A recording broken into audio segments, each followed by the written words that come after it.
just to demo RAVE and also the data that feeds into it. So for a lot of users, David in particular, looking at UGMS data that we have running around on passenger vehicles, passenger Hitachi vehicles. So yeah, we'll cover those today and sort of take you through the sort of journey of UGMS systems and how they have been developed and come about over the years, and sort of the drive from the industry over the last sort of 20-25 years is where this is where the industry had wanted infrastructure monitoring to go, and we are almost there with validated systems in RAVE. So yeah, today I'll give a bit of background on Omnicom Balfour BT and Balfour BT sort of as a wider group. If you're not familiar with us as a business, I'll take us through the background that I just touched on of unattended geometry systems,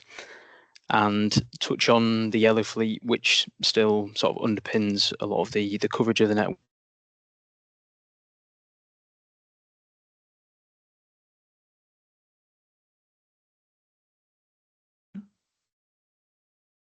Can everyone still hear me? You dropped out for me. I don't know if it was just me. Keep going, sorry.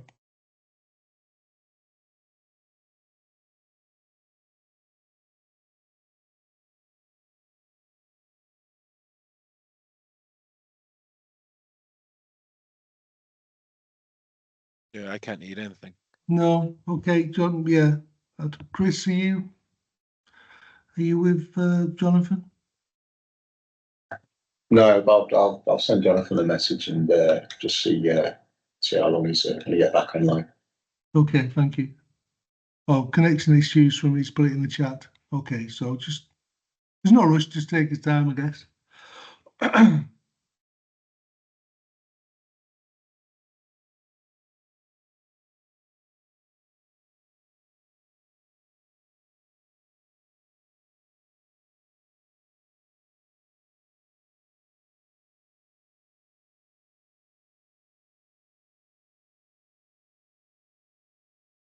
Yeah, if you just bear with people on the call, hopefully Jonathan will be back with us soon.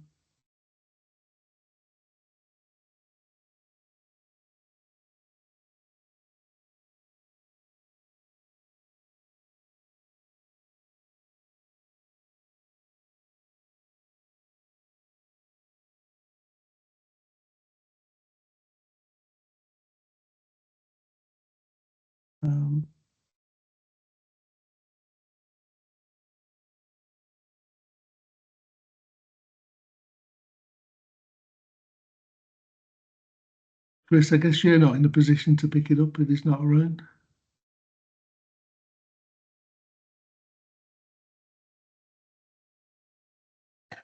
Yeah, sure. I'll on mute then. Yeah, I could pick up the first part. If I think he's back. Back with us, I'm Jonathan. back, Chris. Back, brilliant. There you go. Right. Teams choosing its moments to take away my internet. Okay. Can everyone see my slides all right? Thank you. Yeah. There we go. Right, I'll start us back from the top. So yeah, what I'll cover today, a bit about us as a business, Omnicom Balfour BT and wider Balfour BT Group, the background on unattended geometry systems, and yeah, sort of how that's progressed over the last sort of 20-25 years. The yellow fleet and how that's sort of still underpinning the coverage of the main network, sort of every sort of 4 to 5 weeks, as well as the unattended systems. Touch on some examples of real world data, which the MAS team has kindly provided me, so it gives everyone sort of a taster for the technology and how that looks before it lands into RAVE. Touch on some of the UGMS fitment types. So over the years, it's taken 2 main forms, body and bogie mite systems, and some of the challenges that we faced throughout fitting those on various vehicle and wagon types. The rationale for why we chose passenger vehicle systems to fit UGMS systems too.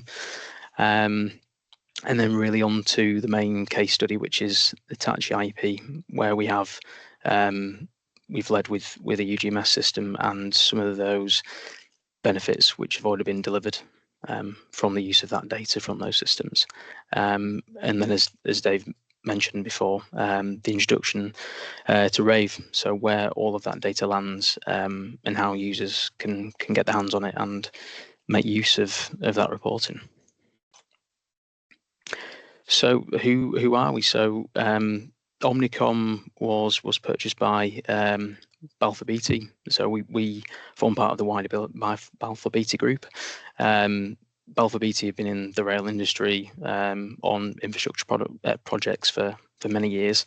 And whilst we've been delivering systems for the yellow fleet for sort of 15, 20 years, we've not only developed systems for the yellow fleet, but we've within service packages, we've serviced and maintained those systems. So we consistently deliver data to the AAS team and help to monitor the rail network with Network Rail. We've got two main offices. So we've got an office down in Derby and we've got an office in York. Both of expertise in software and hardware systems development. I myself am based up in York. I'm in the York office today. And there's a few of our OBB colleagues on today. So throughout both Derby and York sites joining today. Background on unattended geometry systems then. So as far back as the early 2000s, Network Rail has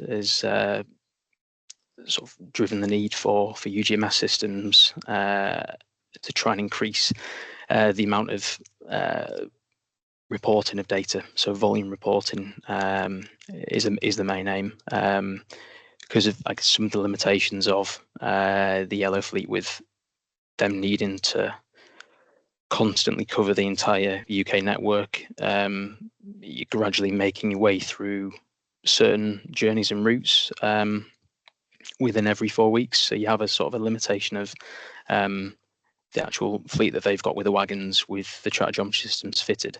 There's a need to bring more monitoring to the rail network.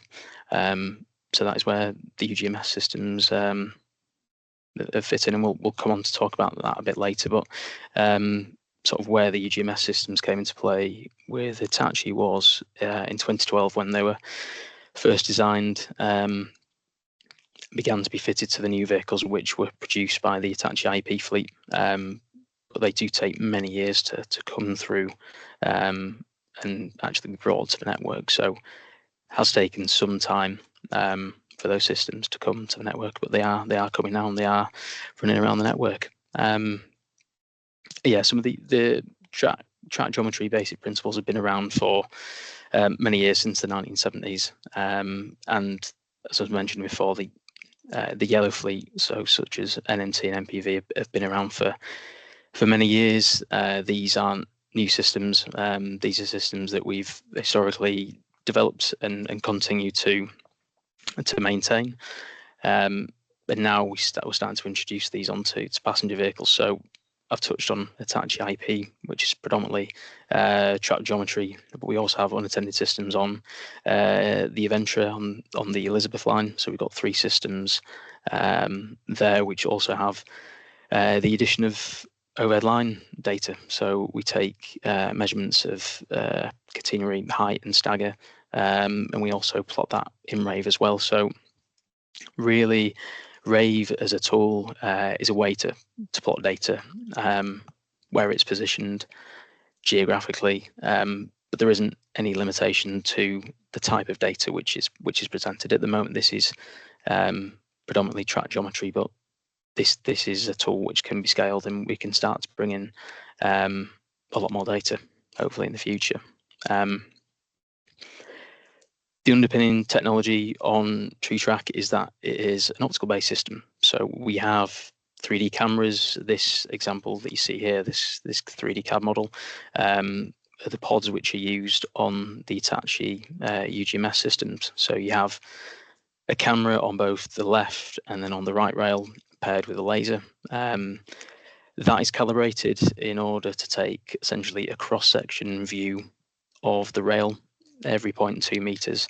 And with that, paired with other inertial sensors, we can then create track geometry, and we can send that over to RAVE. This video here, kindly produced by the maths team in MATLAB, helps to illustrate some of those cross sections. So the two videos on the left there, you've got a video of both the left and the right rail. You can see the points of the rail here plotted around there. The two yellow lines which run horizontally and vertically, where they join, that is what we consider to be the rail corner. So we can take, in this example here, gauge. So between the 2 point measurements on the left and right rail, we can calculate gauge. And on the left, you can see as it goes from wide to tight gauge, it's got movement of around ±5 mil there. And then this a nice plot there of sort of where that is running on the network with the large RID, and then it seems to be coming down in velocity. So it is actually likely coming to a station stop or some stationary stop of some sort.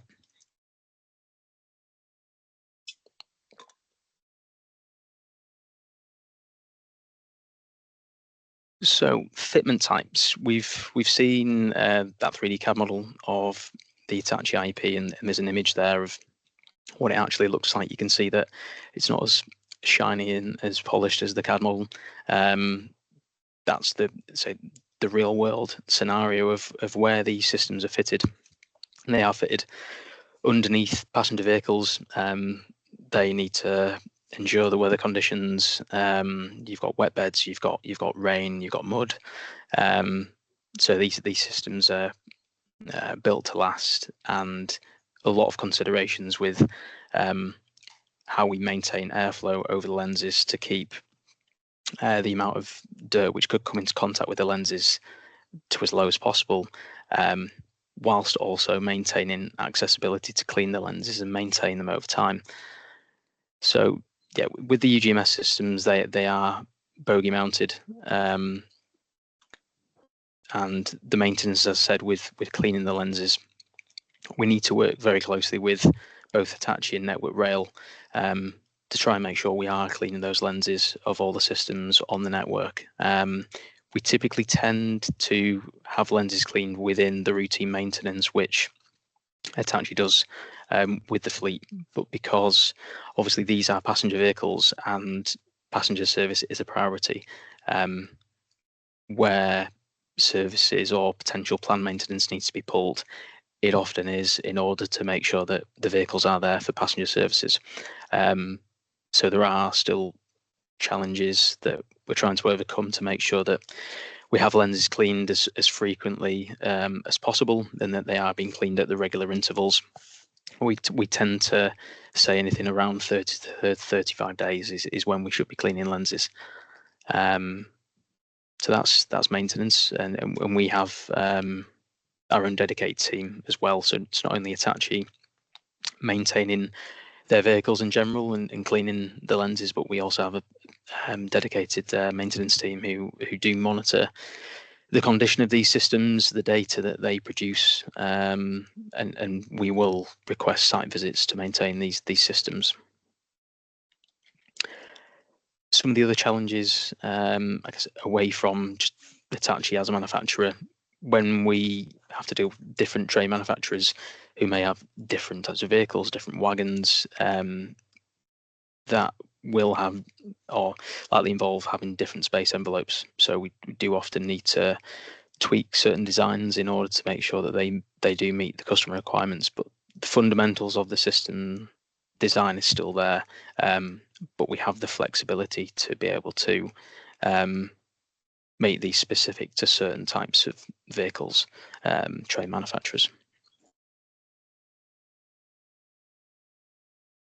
So the main rationale for fitting these passenger vehicles, I think I probably touched on a lot in earlier slides. These vehicles are already running the network daily, covering the same areas of track repeatedly through the day. I think over the last few years, it's definitely been an obvious choice for where UGMS systems are to be fitted. It's a great opportunity when the vehicles are being manufactured to consider a UGMS system, but they can also be retrofitted to systems, to trains which are already out running around the network. So there isn't a limitation for sort of the delays in waiting for new vehicles to come to the network. We can fit these to existing vehicles. There will always be a need for the yellow fleet, I think, with the passenger vehicles, that they are covering specific routes, and that there will always be areas of the network where the yellow fleet will cover the required coverage every 4 weeks, and that passenger vehicles and the systems won't be able to cover.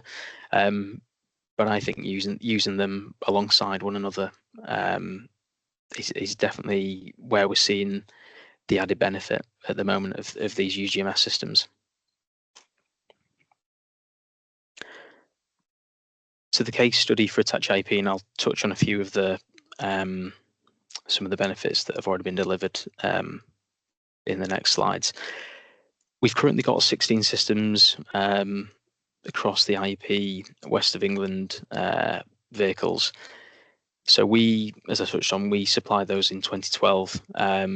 But whilst the vehicles have been built and they're introduced to the network, the systems have aged. We've needed to perform upgrades, and we've needed to validate the systems. So that is what we are doing at the moment. We have systems validated, and we're working very closely with the TA and Network Rail to make sure that those 16 systems are validated and ready to be used by users, the data.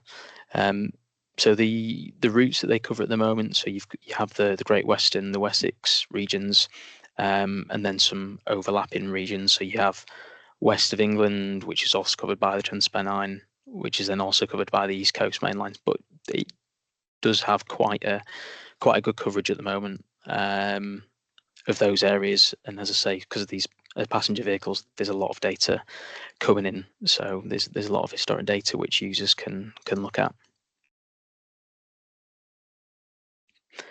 Also worth mentioning as well, and there may be people on the call who are familiar with the Insight solution, so that I think has recently gone online and delivering data at Network Rail.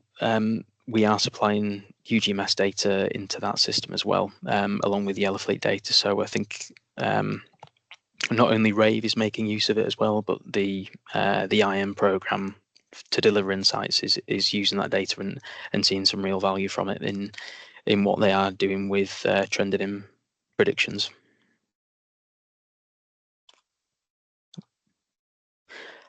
Few slides here from Andy Hall, who passed these over to me after a LinkedIn post went out by Steve Pearson. So this was an initial benefit from the UGMS system, that there was a cyclic top fault on a area of track where they needed to apply a temporary speed restriction.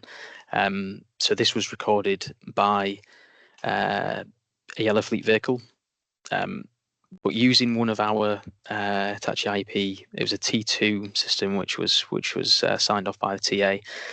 They were able to get the data earlier than the next 4-week coverage report from the IM trains, and could actually see that the cyclic fault had been repaired and reduced in sort of severity since the IM train had ran over it. And we had the volume of that being reported multiple times that exceedance had been reduced. They were able to remove the speed restriction 2 weeks quicker versus waiting for the Yellow Fleet data. So it's a great way of using both the Yellow Fleet data to raise main concerns with exceedances on the track, but then also reducing sort of the disruptions for users, for passengers of the railway network. We can hopefully help to enable removal of those temporary speed restrictions on the track a lot earlier. So benefits for passengers and also for Network Rail. Early benefits which were delivered and quantified at an earlier PWI event. was that around £500,000 saving was linked to the UGMS data being used. So yeah, linking to fines from delays on the network, as well as saving hours on routine inspections. So enabling sort of better use of position of where faults are, that sort of less manual walking and tracking of the track when people are actually going out to visit the track to assess the condition.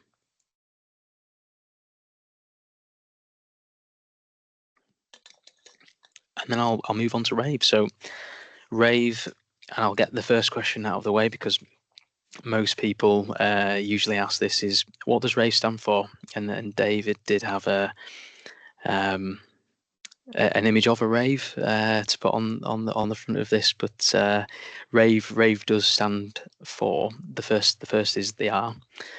So like many other software applications, RAVE is a recursive acronym. So R does stand for RAVE, and follows with analyze, visualize, and evaluate. So RAVE, sort of mimicking what we expect users to gain from using RAVE.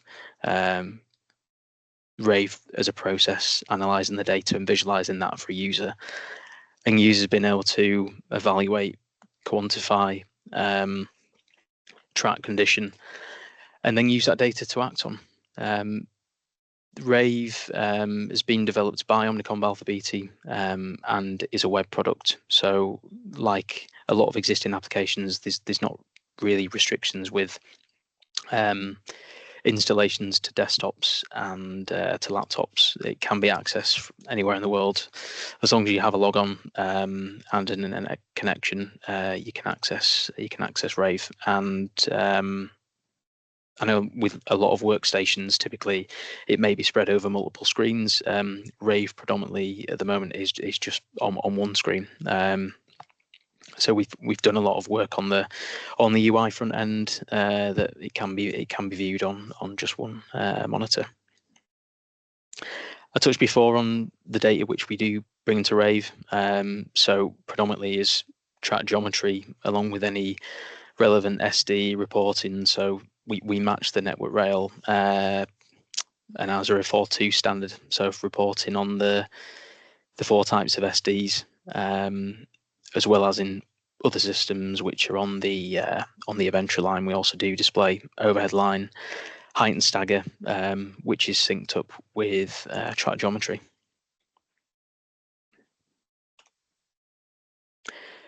Just a quick high-level overview of what I'll cover with RAVE today. So we'll talk about the user workflows and how they differ between an IAS user of RAVE and the yellow fleet data versus the UGMS data. Talk about sort of some of the streamlining we've done at the moment with the AAS team and reducing the amount of separate applications which are needed to ultimately report to routes in Tiger. That information we've looking to consolidate that and bring that into RAVE so it's available all in one place, less manual handling and more streamlined. Historic data sets at the moment, we've got a year's worth of data retention at the moment, but really that's it's just something that we have set up initially. There can be scope to increase that if there's need to multiple years. But at the moment, it allows users to within a year do sort of before and after analysis on track quality. And then collaboration, since it is a web product, it's very easy to be able to share views with other users. Instead of taking screenshots from applications, you can, as long as they have a login, sharing URLs between users. So workflows on the right, there's a couple of examples. At the top, we have the auto workflow, which is used by the UGMS users, the systems of the Hitachi fleet, and the manual workflow, which is used by the AAS team, and the data which is coming from the Yellow fleet. you can see that the manual workflow after RAVE is done, it's importing and generating of any invalidations of data and exceedances. It's then for the user to then process that data and prepare it for those other downstream applications.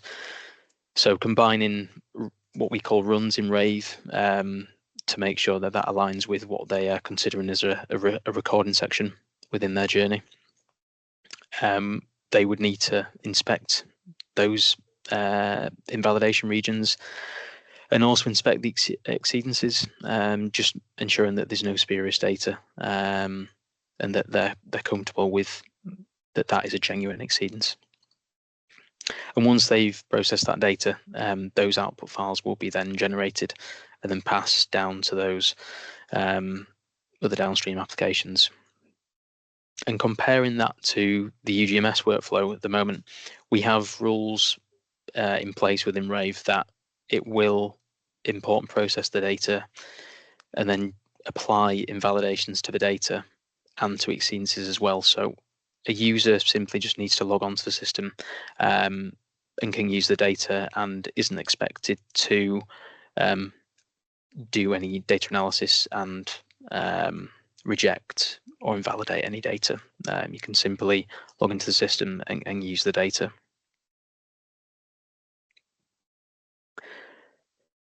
Touch on the consolidation of applications. I won't go into too much more detail, but I think there's a lot more scope in the future. Probably hearing from various users of UGMS that we can look to introduce different types of reporting, if that's CSV files, PDFs, any other types of files which feed other downstream systems.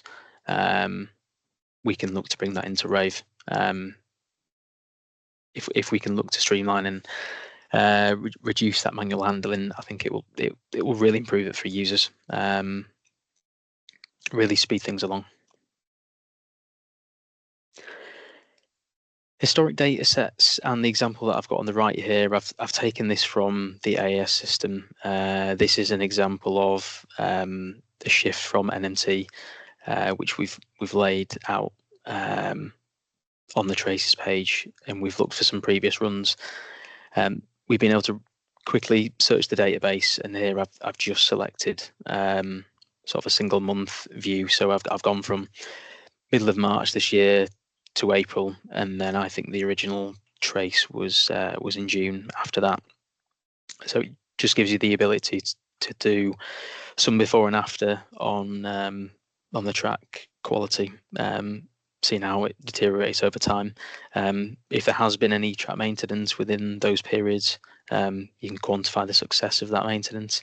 And I mentioned insights earlier in the trending that they are now feeding in a network rail, so they've got their prediction models. That's where we'd like to take RAVE in the future. So using this historic data, we'd like to be able to understand those deterioration cycles, cluster the data together, and then plot some trend lines to then understand when will we hit, for example, a block the line fault. Can we predict a date for that?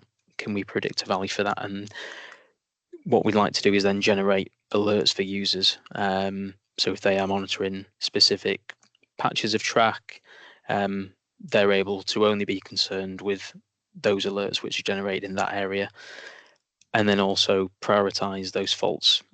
So if you have a block the line fault, you prefer to look at that earlier than an L1 fault. It's just hopefully an easier, faster way for UGMS users to use the data which is coming from RAVE.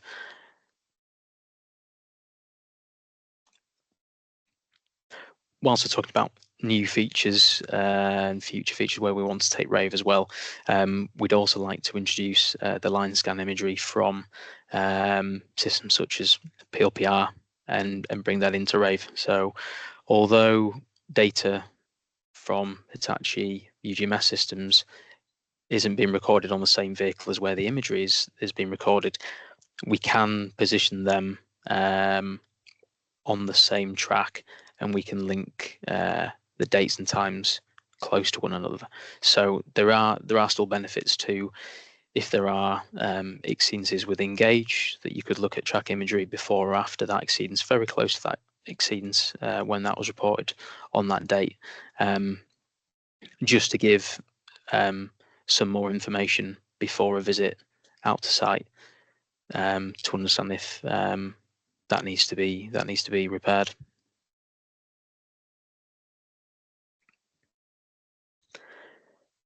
Collaboration between users, and I talked about sharing URLs, so not only useful for passing information between colleagues, but also if there's an analysis that you're doing within RAVE to sort of save data at the moment, you can either bookmark or retain links for RAVE, because we embed certain decisions which you take in RAVE within the URL, so you don't have to start from scratch the next day.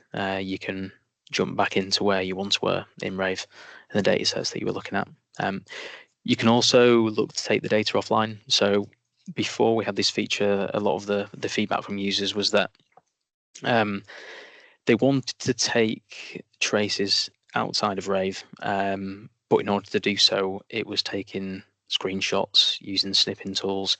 They wanted that in a format which was widely understood at Network Rail. So we took the Network Rail PDF charts and we created what we're calling an on-demand PDF export. So it will generate the standard 11 traces, so from 3 meter twist down to cant depth. You can take those exports from RAVE, and you can also overlay up to 5 data sets. The reason for the limit was mainly readability, so it still allows up to 5 data sets to be included, and that can be data sets before or after a maintenance visit, and that can help to document and report that. An example of that work, Paul Waldhouse, who's been working on the Transpennine route upgrade. This was some Cat 11 renewal work near Church Fenton. This was just using 2 data sets, one from before, one from after. I've highlighted the one before the works in red that you can see on the bottom left there, and then the data set from after the correction on the track, and that work is in black there, that you can see that I think from the twist channel at the top there is now less spiky. There's less deviation from the nominal twist value, and that was useful for them to then report on that and then remove again a temporary speed restriction which was applied. Then my last slide on RAVE, I've just got a demo which I'll just talk over, just to give you an idea of how you get to all of that data. Here I'm just using the Find Data tool to be able to locate a section of track. So I'm looking just north of York here, and I'm finding some fairly recent data. So I've just taken IP T59 here. I'm just going to click on the compact view, so it just allows me just to see more traces in one go without needing to scroll. And then I'm just moving the traces right and then left, so I can move around about a mile's worth of data along the track using that. And then I'm just going to load in some previous runs. So here for this example, just to be able to show the filters, I've selected the same vehicle again, so T59 a week or 2 prior. So just looking at that overlay there, that the track hasn't really changed within that period. But if you were to add more data into the Legends tab, if you were looking at more data sets all at once, there's also a color palette that you can select from just to make them a little bit more vibrant. I think in this example I pick a black and a lime green, so very, very vibrant, very bright to the eyes.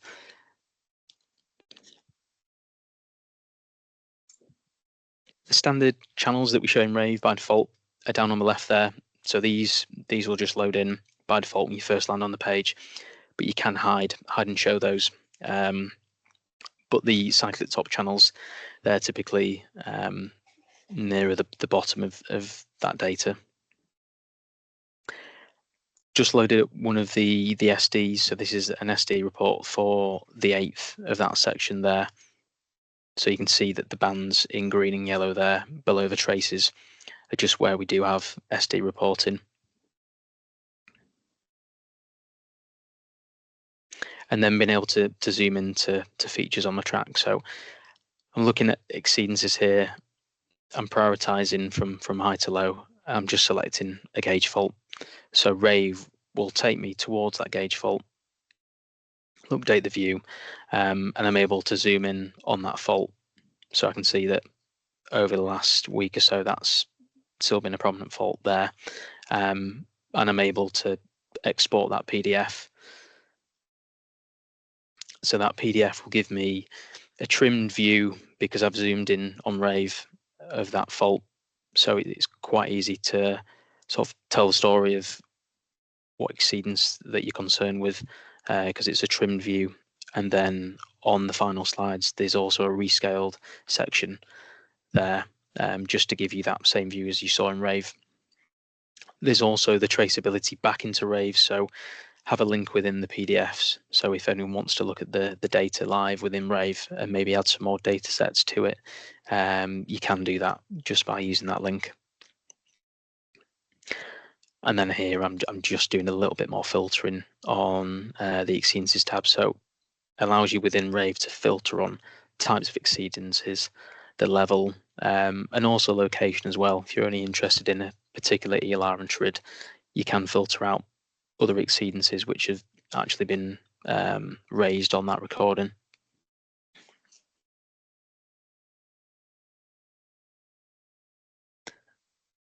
And then I think just to finish off the demo, just showing some cyclic faults here and just zooming into those.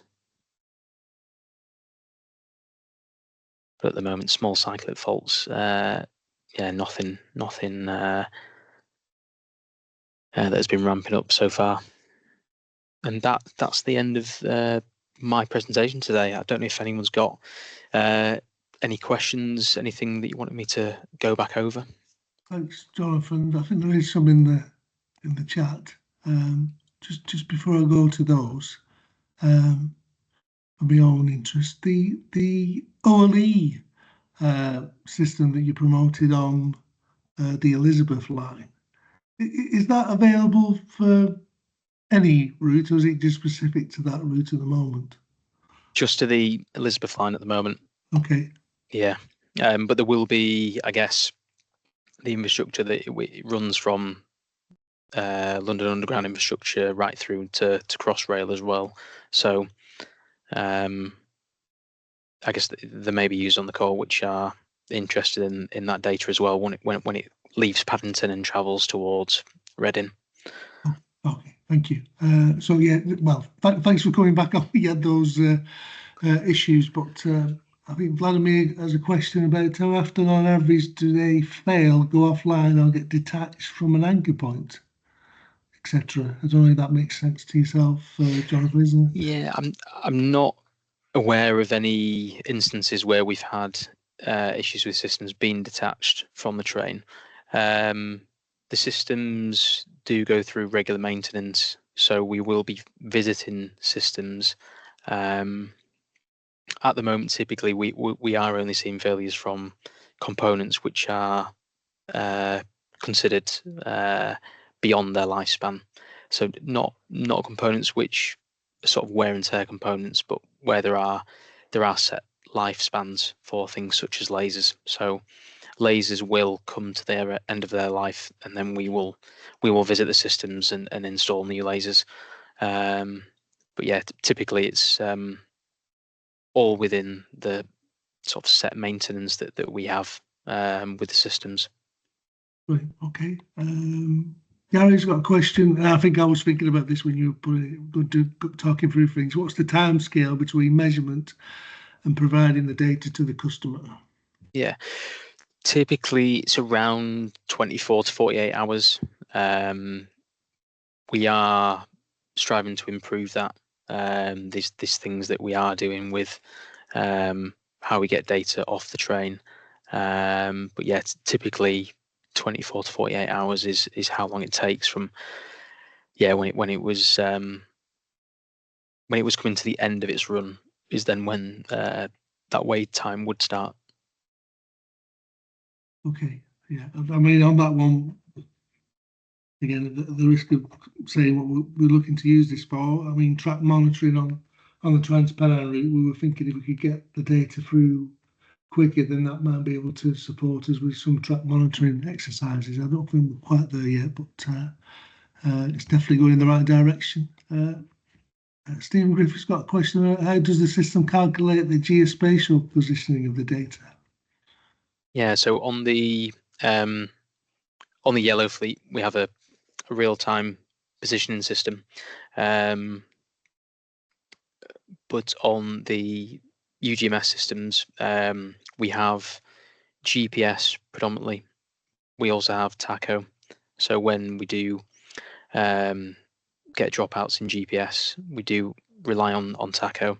But then we also have data which is available offline in post-processing. So you've got the train track describer feeds. So with using head codes of those vehicles, we can see where they have run on the network in hindsight. So we have all of the data from the shift, and potentially where you do get poor quality GPS areas, poor signal, we can use additional data feeds when we apply what we call map matching. We can apply that in RAVE. Okay. So I think it's the benefit of not generating the positions fixed live on the train. We do say register positions on the train, but we leave it open for RAVE to then be able to reposition that data. Okay, thank you. I don't know if there's any other questions. If anyone wants to raise a hand or put a question in the chat. But in the meantime, I'm going to squeeze another one in for myself. The cyclic top kind of triggers that you're showing, Jonathon, is that normally, I'm going to embarrass myself, is that normally within Network Rail traces? Is this as kind of an add-on? Is it different algorithms you're using? How does that work? Do you know? I guess the different cyclic top measurements, you have sort of like some accumulation channels and peak values. The push to get a cyclic top, I guess on PDF charts, I think TA has started to have a look at, and I think there's also been talks of consolidating what cyclic top channels users should be looking at, because there are lots of cyclic top channels. I don't know, Dave, if there are particular cyclic top channels that you look at when you are looking at the data. No, if I'm honest, I just see a cyclic top channel and think, but I keep an eye on that area. Yeah. So really, so I was just wondering if it was kind of algorithm set up by itself to some extent or not.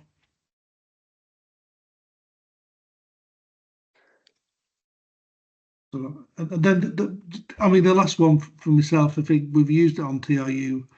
We've been using it. It's great. You know, you potentially get 4 runs a day sometimes for the data. And when we've done a renewal, you can see the marked difference here. You had wooden sleepers, and now you've got modern materials, and you can definitely see the improvements of the track. And maybe in even areas it's a bit more, we've had difficulties. We've been able to use this data to kind of complement what you could normally get from the track recording train. So it's been really useful from our side, Jonathon. It's been That's great to hear. Yeah. Gary's put a question about the slides to share and take us to his peers, etc. Maybe I guess what normally happens, Gary, goes on the YouTube site. I think Sarah, secretary, was looking for a copy of the slide decks. I don't know, Jonathon, if you're willing to maybe just send it directly to Gary if he's after Yeah, I can Okay. share those out. Yeah, there's a couple of videos on two of the slides. I'll just mark those as videos. Yeah, that's great. Thank you. Okay. No problem. Brilliant. Well, if there's no other questions, this is the awkward bit where I kind of say a virtual thank you, and there's no round of applause, but I think it's a really impressive piece of technology, Jonathan, and thanks for sharing. I know you've been doing a lot of development over the last few years, so fair play to you for coming on today, and hopefully we'll use it more. Thank you. No, thanks, David, and yeah, thanks for inviting us along. It's been great to share the success story of UGMS and RAVE, and obviously if there are people on the call who'd like to become RAVE users, feel free to probably drop David Woods a note, and we'll see what we can do with RAVE access. Brilliant. Okay, there we are. No problem. Okay, there we are. All right. Everyone take care. See you soon for the next meeting. Thank you. Thank you all. Cheers. Bye. Bye. Thanks, everyone. Yeah.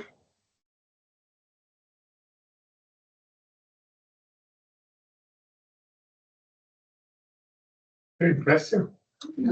Well presented at the conference. Yeah. Good. I think it's super imposing. Our